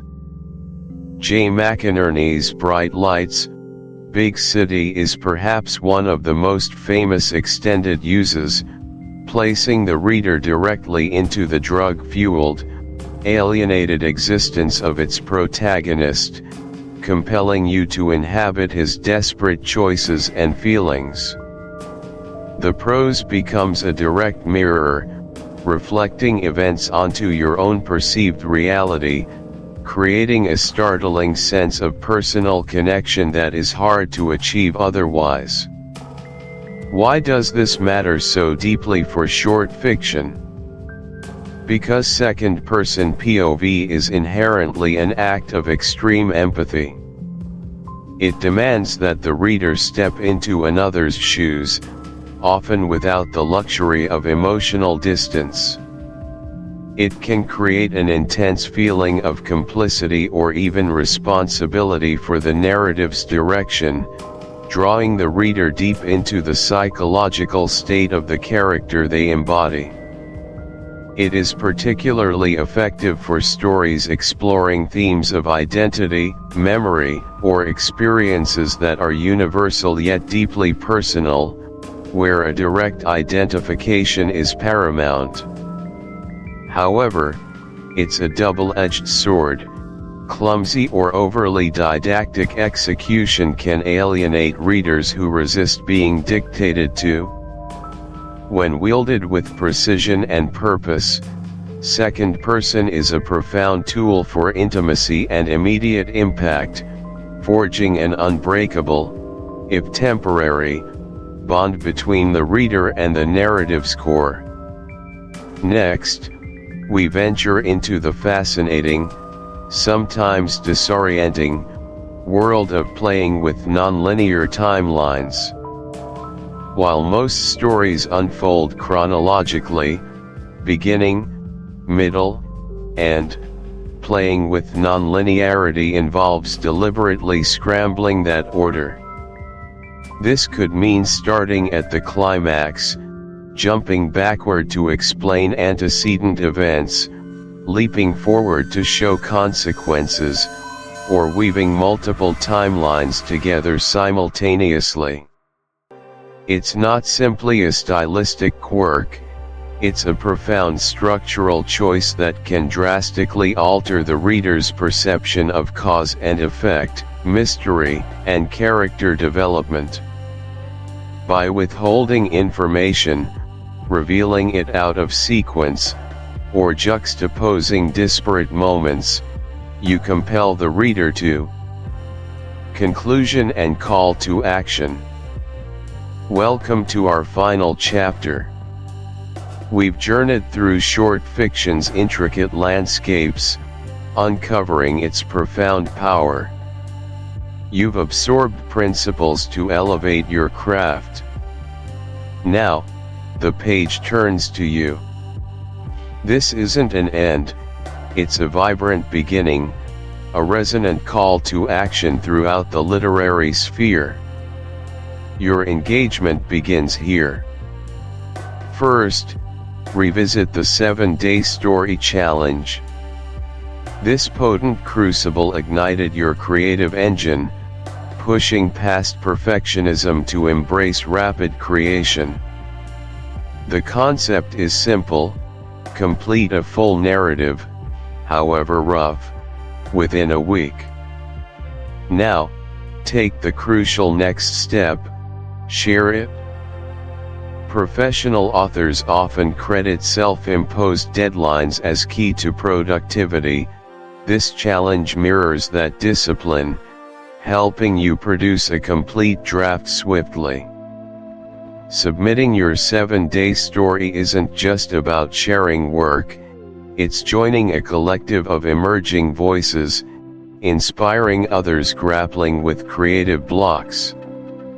It solidifies your commitment, transforming a private endeavor into a shared journey of growth. Your unique perspective, encapsulated in that story, holds genuine value. It is a testament to your burgeoning skill. Next, if this journey has resonated deeply, if you've found genuine value or fresh inspiration, we ask for a simple, powerful act of reciprocity: share your experience. Your thoughtful, honest review on platforms like Audible or Goodreads becomes an invaluable beacon for countless other aspiring writers. It helps them discover this resource, guiding them to their own storytelling transformation. Every review, whether brief or detailed, cultivates our community. It amplifies the book's reach, ensuring these lessons empower more storytellers worldwide. Your voice matters immensely, not only in the fictional worlds you painstakingly craft, but also in supporting the broader creative ecosystem. Pay it forward, let your endorsement light the way for others. Before we conclude, take a moment. Close your eyes and vividly imagine a reader discovering your 7-day story, perhaps finding solace or inspiration within its pages. Feel the quiet pride of that connection. As we close this chapter, remember that storytelling is a shared human endeavor. Your unique voice is a vital thread in that tapestry. Don't let your stories remain unheard, tucked away. The world needs your stories. Go write them. Begin today. Thank you for listening to this audiobook. If you found value, meaning, or inspiration in this journey, please remember to like the video, subscribe to the channel, and turn on notifications so you won't miss the next chapter. Your support helps us bring more timeless classics to life. See you in the next reading.